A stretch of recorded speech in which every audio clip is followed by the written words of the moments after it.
This is Combat Picks by the Glick. Hey, I'm your host, Jason Glick. Hey, Jason Glick, how are you doing tonight? I'm doing pretty good, John. How about yourself? Oh, not too bad. What do you have on tap for us, so to speak? Okay, so tonight's subject is something I've been reading for a little while. And it finally wrapped up in my last shipment of comics.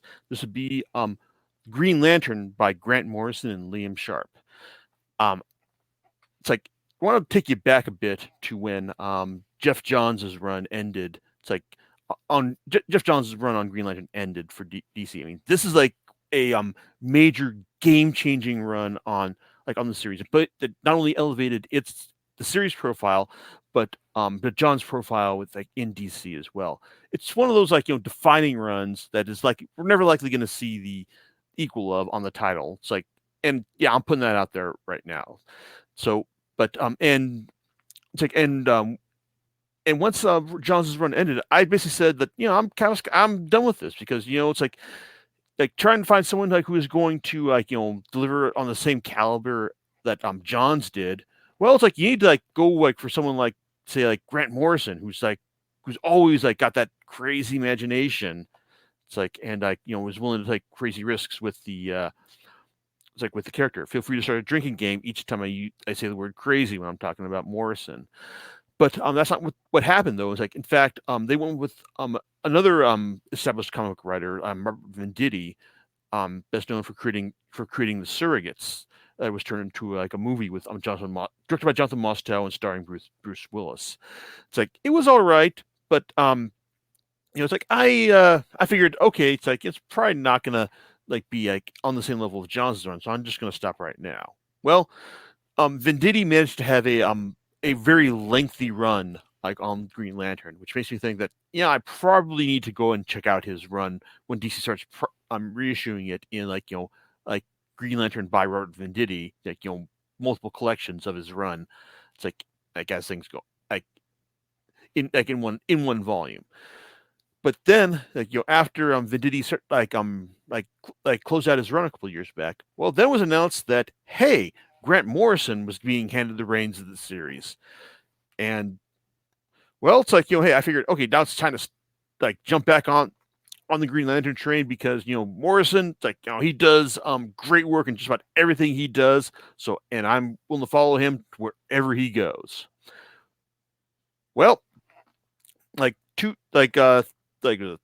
years and 4 volumes later, and well, it's Grant Morrison's run on Green Lantern has been kind of a mixed bag, I would say, because on one hand this is a series that has been uniquely suited to Morrison's unfettered imagination because at its core, Green Lantern is a series about a space cop tackling issues that are best referred to as space crime.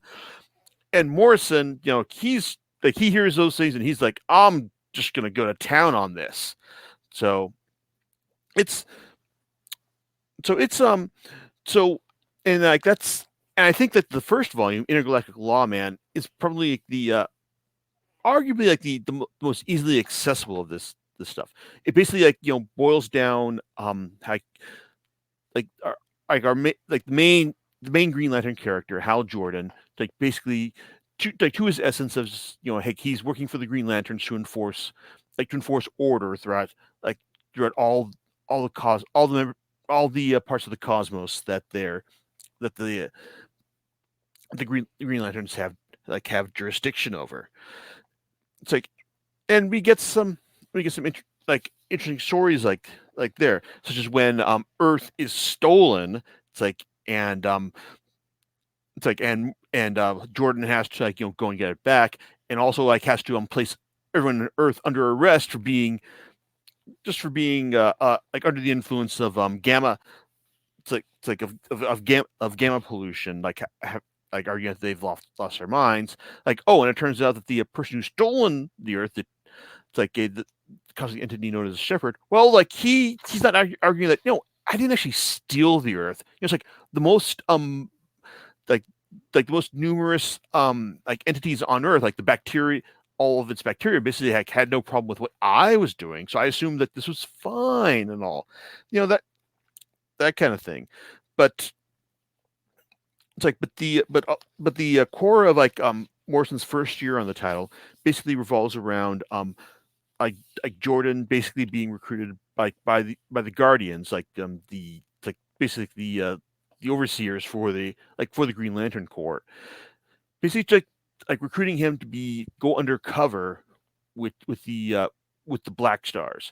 The Black Stars are basically a it's like a group that is like being run by an entity known as Controller Mu.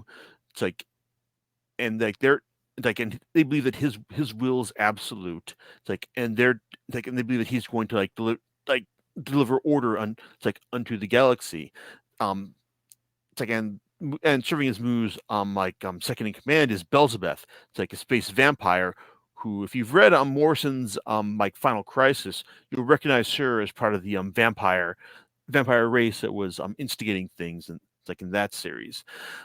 It's like the first two volumes generally tell a story of like of Jordan like working his way within the Black Star ranks, like like going space undercover. It's like in this like space mafia and finding out and it's like and trying to deal with like with it's like with what the Black Stars have planned, only to find out later on that it's like hey once you've joined the Black Stars, there really is no way out, and it turns out that that even with Jordan's rebellious streak, he might be like in too deep as far as like going with what the Black Stars have planned, because in the end it comes down to basically Jordan like um being the final kind of component in the Black Stars plan to engineer a universe where they've got control over everything. It's like, and they basically have to ask. It comes down to him having to wish away like everyone, like in order for for this universe to happen. Like especially when he's like only like 5 minutes away from dying at the end of the second volume. Well, it's like as far as that goes, the it's like that storyline is wrapped up in the first three issues of volume 3, which were originally going to be their own volume, like Green Lantern Black Stars, but fortunately someone at DC like had like realized that hey, you know what, no one's really going to want to buy like a 3 issue collection, so why don't we just like slam these 3 issues into like the first into the collection of the first half of like the Green Lantern season 2.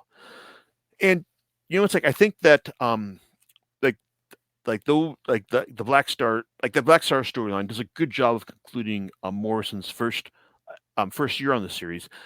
And if I'm being completely honest, it's like that was meant to be the entirety of Morrison's run, but then DC managed to secure him to come back for a season 2, like another 12 issue run. But Black Stars basically has establishes a universe where Jordan has basically like given in to to this fascist this fascist space police group. It's like and and it's actually kind of interesting to see how he manages this. It's like it's like it's fun seeing him like butt heads with Belzebeth, especially when he realizes what's really going on. Oh, and it turns out that the main goal of the Black Stars is to take over Earth, because Belzebeth has a real mad on for like what they did, it's like for what they did to her dad. So it's like I mean like this first season plus Black Stars is good entertaining fun, but at the same time though Morrison's um Morrison's like strength as a writer has always been that he's willing to go really far out there, like in terms of his ideas, but he always knows how to ground them in relatable human concerns. Um in Green Lantern though, well, that's not quite the case, because it seems that when given the freedom to just go as wide as the cosmos goes, like Morrison kind of forget to ground things, most things, like in these human concerns. Like when we get stuff like the lost like it's like the Lost Lantern Zundernell. It's like or the or the planet of like Athmora. It's like or when we're getting the antimatter universe of Quard, which takes a while to establish that it's antimatter weaponeer is actually like their evil Green Lantern, evil antimatter lantern version of Hal Jordan.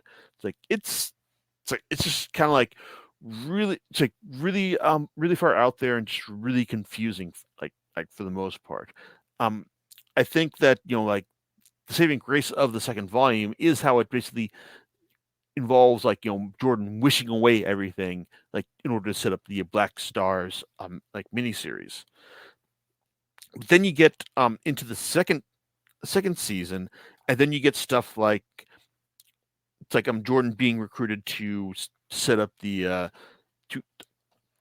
set up the Young Guardians, basically the replacements for the Guardians of the Universe, who've gone to fight something called Ultra War, which will be relevant in Volume 4, and it's like, and also then being sent to Earth in order to await like to await communication as far as like what's going to be the next stage of his plan of his agenda, because apparently like there's some alien presence that's on Earth that needs to be taken care of.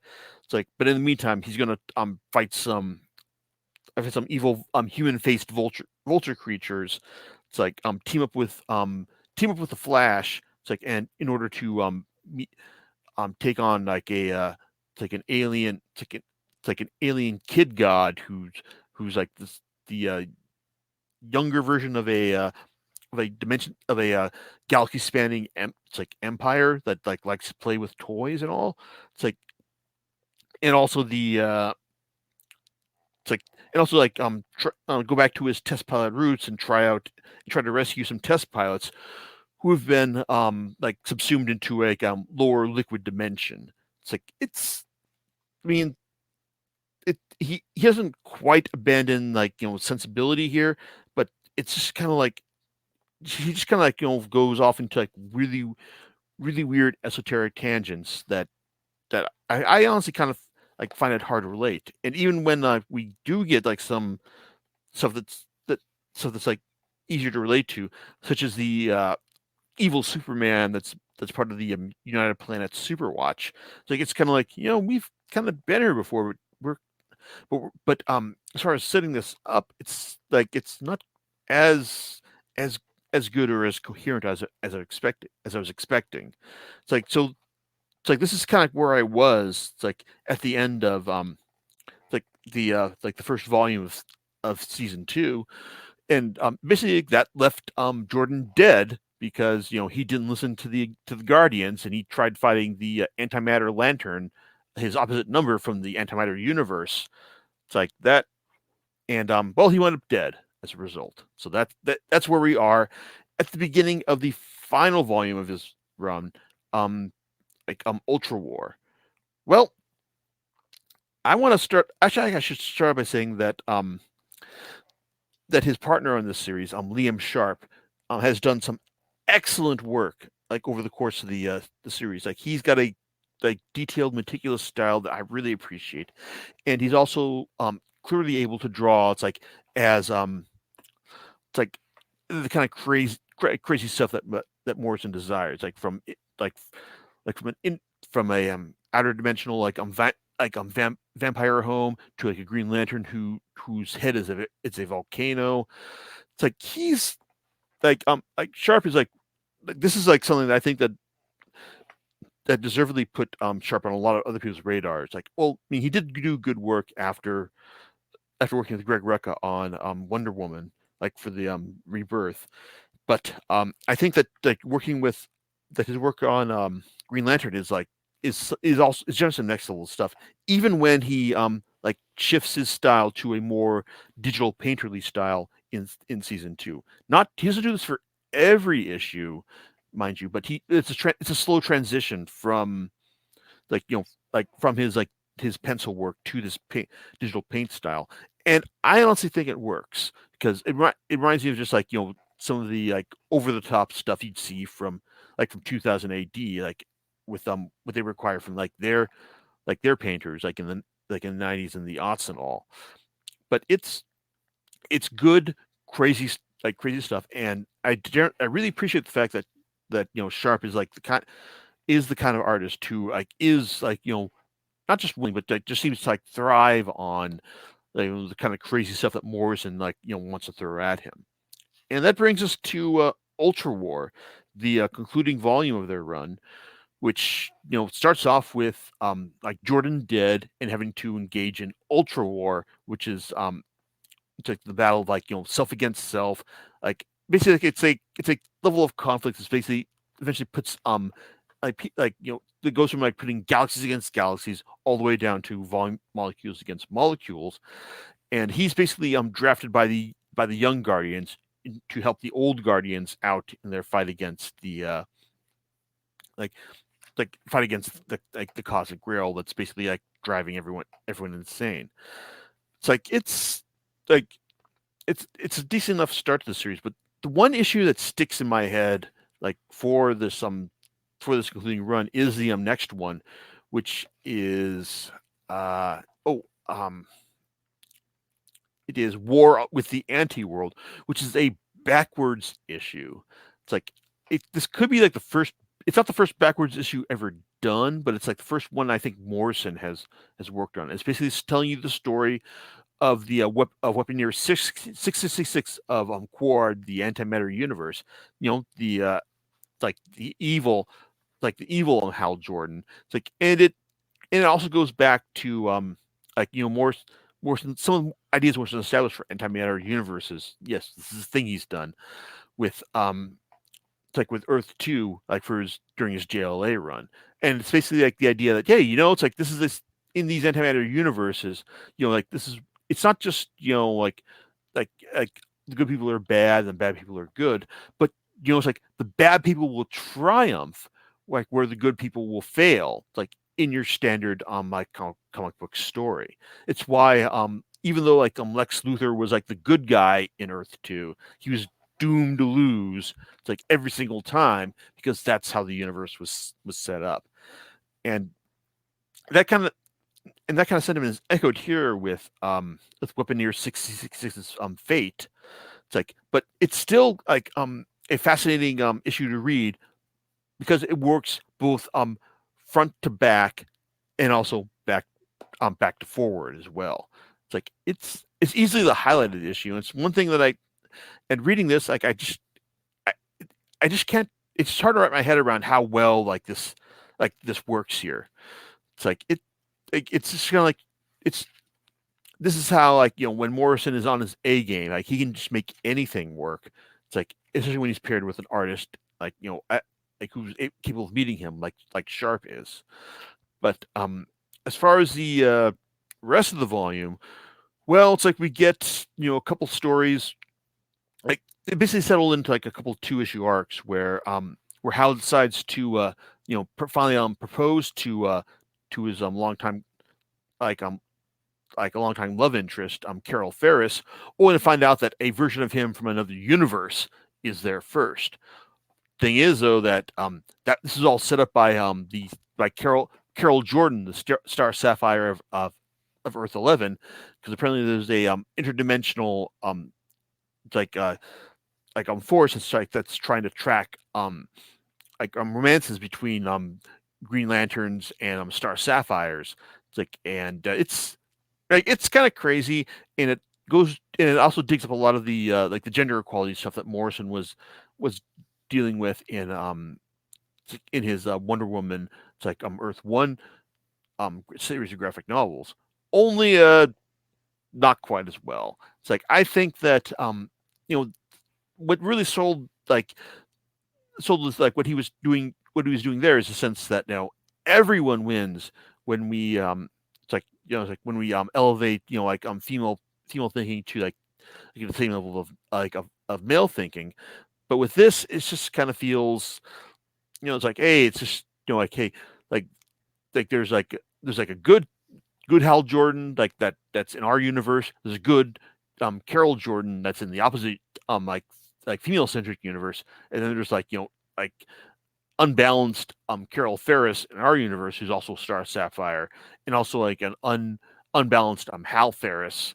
It's like in their universe. It's like, and they've all got to find some way to team up in order to fight this like this like this version of the hunt of like the of the killer that's coming to them. That's the version of like the Gold Lantern Zundernell that Morrison came up with for season 1. It's like I can kind of see what he's getting at here, but it's not as elegantly put as it was in his like in his Wonder Woman stories. So, and that kind of leads us to like the final the final like 2 stories, which is when he goes to when he's told by the young Guardians that there's a it's like that there's like an interdimensional breach. It's like and that they're going to and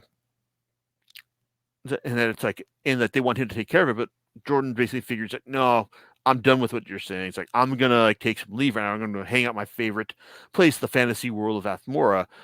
And as soon as he does this, well, it turns out that that's where the it's like where this international breach is happening. And as we find out, well, it's like it's also being orchestrated by one of his old foes, Hector Hammond. This would normally be it's like the big, oh man, it's like hey, it's like like big Green Lantern villains like coming again to fight Hal Jordan for the final arc. Oh yeah, man, let's get down. This is gonna be great. Except that one thing I haven't mentioned though is that Morrison's run has kind of felt really unmoored from the greater like DC continuity. Like it's basically existing kind of its own bubble. And on one hand, like like that's generally a good thing. You want like creators like feel free to do whatever they want, like like without regards to like larger continuity. Yeah, okay. Like you want to kind of have them feel like continuity matters, but at the same time, they you don't want to have them feel like beholden to like decades of like what has come before. Morrison kind of like just makes a clean break, like with continuity that it feels for most of his run. So when he starts bringing in like guys like Hector Hammond like for this final arc, it just doesn't quite ring true. Just it feels kind of hollow in the sense that you're trying to like achieve a greater sense of like meaning. It's like for this final arc, and even though like he does try working in like elements of his previous run, it doesn't quite work. It's like in the end, it's like it just kind of like like Jordan saves the day, but at the same time, it just kind of feels like we're dealing with like a mechanical like everything's cool now, so the new writer can just come in and do whatever they want. And to be honest, well, there's been like plenty of Morrison storylines where where he's worked in the past that creators have been like willing to engage with like as things go on. I mean, Morrison's work on X-Men is a seminal example of this because people are still like drawing on what he did for his for his run that's like close to two decades old at this point. But reading like his this Green Lantern arc, I don't know, it's like I got to be honest. It's like I don't think like it's going to be like as seminal really. It's like it just feels like too out there. And on one hand, it's like I can imagine like there are people who are going to like hear this and say, "Whoa, a Green Lantern run that's like too crazy to be picked up on by regular continuity." Hell yeah, man! It's like sign me up. Where do I get on for this? For this thing? And yeah, it's like if that's kind of this if that kind of sounds appealing to you, then by all means, to go out and get these 4 volumes. As of right now, it's like the first 3 are in paperback, and this final volume, volume 4, it's still in hardcover. I mean, obviously, I bought them all in hardcover because hey, Grant Morrison writing like Green Lantern. I mean, I think I was pretty clear at this at the beginning, saying, "Hey, sign me up." But in the end, it's definitely one of Morrison's lesser works. I mean, I appreciate just how crazy he was willing to go with some of the concepts and the storytelling here, but in the end, it just doesn't have the same level of humanity that his best work has. I'm talking about his work on JLA, his work on X-Men, his work on the Invisibles, like that kind of stuff. This is just kind of like Morrison, almost completely untethered to like like like real like humanistic concerns, and overall, it's like I think if you're looking for like really weird ass superhero stuff, you'll find a lot to like here. But at the same time, though, if you're looking for something that's like that really like invests you, it's like emotionally, it's like emotionally and intellectually, it's kind of a miss, really. It's like I don't regret buying this, but I don't know. It's like I was expecting better, for lack of a better term. So I mean, that just tells me that it's, you can look at a resume and you can say, yeah, this is worth spending my money on because I like the quality of his writing, but sometimes it may just fall short. This is true. Yeah, it's like I mean, like Morrison's a guy who I will follow to the ends of the earth, and it's like Green Lantern, his Green Lantern. It's not really bad. It's just not on this. It's not as good as I'm expecting. It's not it wasn't the perfect mix of talent to concept that I was expecting. All right. Well, that's a pretty good observation there, and hopefully our listeners will kind of take that and make decisions accordingly. So, hey, Jason, do you know what you're going to be talking about next time? Well, it's like I'm not 100% sure, but I think you can maybe pencil in my thoughts on Invisible Kingdom, the Eisner Award-winning series, like about how consumer consumerism and like following like like make mega corporations for your salvation is bad, but yeah, it's like I've got some very particular thoughts about this series. So this may be it, but we'll see. So there you All go. right. Cool. Well, we'll catch you guys next time on Comic Picks by the Glick. All right, laters. Bye.